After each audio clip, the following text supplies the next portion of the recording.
Good afternoon, everyone, and thank you, firstly, for coming and listening to me. Typically, people don't tend to listen very long. I get told to shut up a lot at home. But when I was starting my career at Microsoft, I was very surprised that I ended up at WIKA. And if you don't know who WIKA is, one of the sponsors of the event today, it is one of the largest sensor manufacturers on the planet. 55 million devices or more we make a year. And if you got here by car, you may find our sensors in the tires for tire pressure monitoring. If you like super fast cars, Ferraris, McLarens, then you will find our equipment in Formula One teams. If you perhaps flew here, then you'll see our devices calibrating the altimeters, the airspeed of aircraft. So I was very, very surprised 5 years ago when this company took me to a farm. Really, we are process-driven, typically. And 5 years ago, I said to my very heavily pregnant girlfriend at the time, middle of the pandemic, lockdown, I'm traveling to a farm to fit some sensors. And what I didn't appreciate quite so much is how it would have changed my life. So here you see a lovely silo and a slender woman with a full head of hair. And that is not me, by the way, as you can see. But perhaps just to be a little bit more laser-focused on farming, dairy farming. So Ireland itself produces around processes 9 billion litres of milk a year. But it's in trouble, right? So if we go back to pre-war, anyone here pre-war? He's about 90 years old. Charles? No? No. There was 520 million people in Europe. And today, there's 750 million. So 50% growth, right? In 1930, 45% of the population worked in agriculture. Today, only 2%.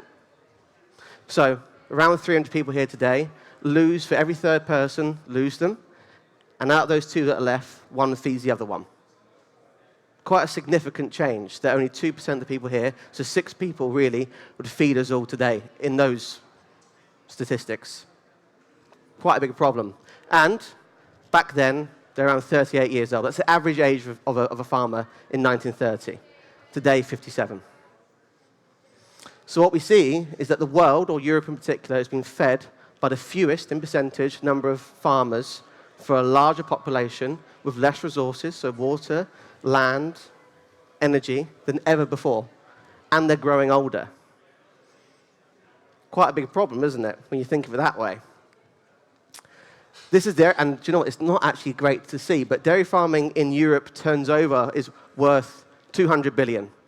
And we think about it, milk and cheeses, but think about it perhaps more laser focused. Think about baby powders, stuff we give our children now.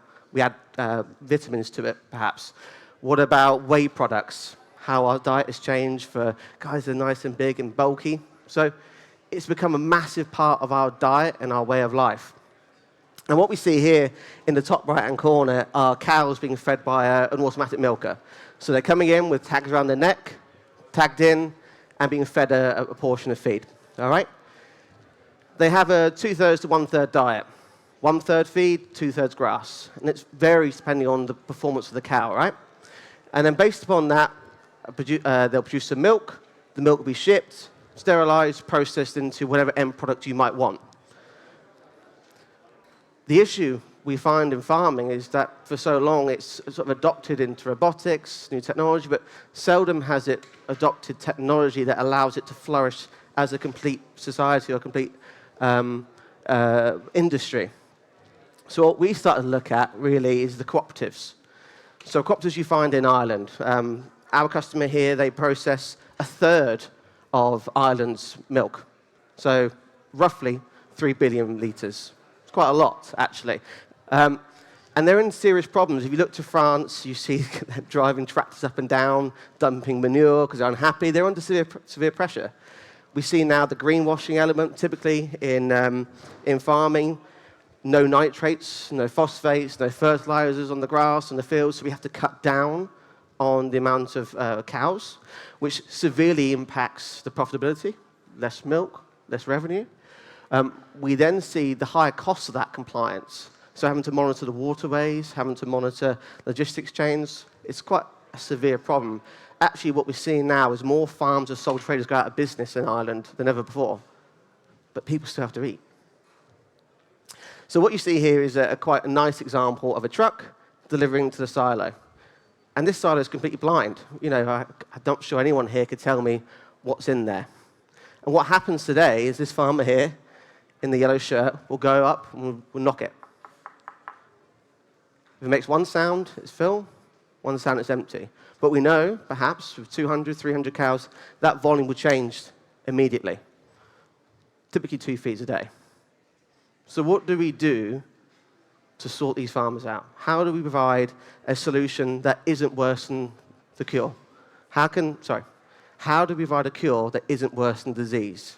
Because typically now with farmers, they are under subscription fatigue, high investment costs.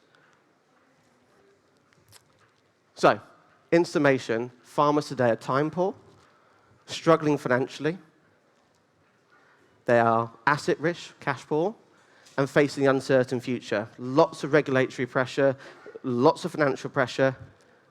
And the question we asked ourselves 5 years ago is, how do we support? And the simple answer I was given by a farmer was, keep it simple, stupid. That's it, KISS. It's an Irish saying or a British saying, one of them. And what you can see here is a simple sensor of ours on a silo leg. That's it. And we're looking for micro deformations in a silo. Changes this way, compression force. And from that, we can depict what's in that silo. And if you go to a farm or you see a farmer, you see big swollen fingers, right? They're in the farm, on the farm all day, pulling things, grappling things, wrestling cows, whatever they're doing. Their fingers are quite swollen. So we wanted to give them a lightweight version of exactly what they needed. That's it. Nothing more, nothing complex, no AI, simple algorithms to give them data based on what they're doing today. It doesn't always have to be buzzwordy or future thinking. So what do? We gave them a sensor that told them the field level. Based upon the field level, we could tell them when it was forecasted to dry, how much they're using per day, when it might run dry based upon behavior change. And then, of course, you can tell them to fill it up based upon dynamic usage. Maybe it's full tomorrow, maybe it's empty today. Who knows? Behavioral patterns. We often believe we know ourselves. Farmers are just as superstitious and unique. We don't. So what we can see over time is trends changing based on performance, based upon superstition. Maybe I like this feed this day, this feed that day. Maybe I want to put so much in my cow one day. The answer is we need to present the data in a certain way that is easy, much like yourself, Pierre, with A-System stuff, right? And available capacity by area. I remember earlier I was talking about cooperatives. The only way to do this is really at scale. There are many providers in the market that have silo or tank monitoring solutions, right? What we wanted to do is monitor complete areas. And with that comes the inherent benefit of being collectively beneficial, right? So we can look at it per area. 1,000 farmers in one area. This is what feed type. This is the availability.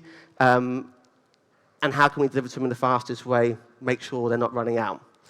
And then for big cooperatives that are deploying existing ERP systems, SAP, we have pre-integrated into SAP, C4C, or Cloud for Customer, so we can trigger works orders, purchase orders, all the stuff. So it's a completely autonomous process, start to finish. But why Ireland? So Ireland, as I said, 9 billion litres. In this south eastern corner is a company called Tillarn. It has around 4,500 farmers. The largest cooperative in Ireland. And you can see here, we picked this corner of Ireland to really sort of trial our solution out. And the reason for that is that it is the richest in agriculture, the richest in the dairy industry. And we did this in the middle of Storm Babbitt. And that was the largest or the most amount of rainfall ever fallen on Ireland. And if you put 5 guys together, there's one guy taking a picture, of course, give them some cars that aren't theirs and a lot of rainfall and tell them to go drive across it, it was a lot of fun. But what did we see? I think 2 years on, what did we see? And I'm quite ahead of time, so I'll give some time back to you guys. What did we see based upon all those silos together? Well, number one, the silos never ran dry at all. So typically, a farmer loses 10,000 euros per year on silos running dry. If the silo run dry, the cow doesn't eat, the cow doesn't produce milk. Big impact on the revenue of a farm. And because we kept them full, the farmers are happier. So it brings the bond of the cooperative and the farmer closer together. Higher stick, more loyalty. Because they're placing orders more regularly, more frequently, we're able to predict in the factories what to produce, when to produce it, how much to produce, what type to produce. And what we see is an elimination of unnecessary ramp costs. So production comes way down. So we save 26% on production costs. Typically what you're seeing in there is compressed gas coming down, rotating assets, the use of rotating assets coming down. What we had is our logistics system far more intuitive. So we were able to say, based upon territories, deliver this amount of feed to this area, this amount of feed to this area. And what we see is a greater occupation of each lorry. So we go from a rough tonnage of 22 tons per lorry to 25 tons per lorry. So that roughly equates to around 4,000 trips or 4,000 truckloads shipped and saved per year. And then, given all that extra stick together, we increased the revenue for each of those silos by 40% on average. So when you break it down, you build it all together, there's 5.5 million euros saved based upon those silos. And in a cooperative structure, that money goes back to the farmers. Remember, they're all farmer members. So for each farmer, we put, after 5 years, back in their pocket around 2,000 euros. Around 2,000 euros. So not only did it pay for itself, but we paid them back on top. And I'm way ahead of schedule, but that's me. So thank you very much.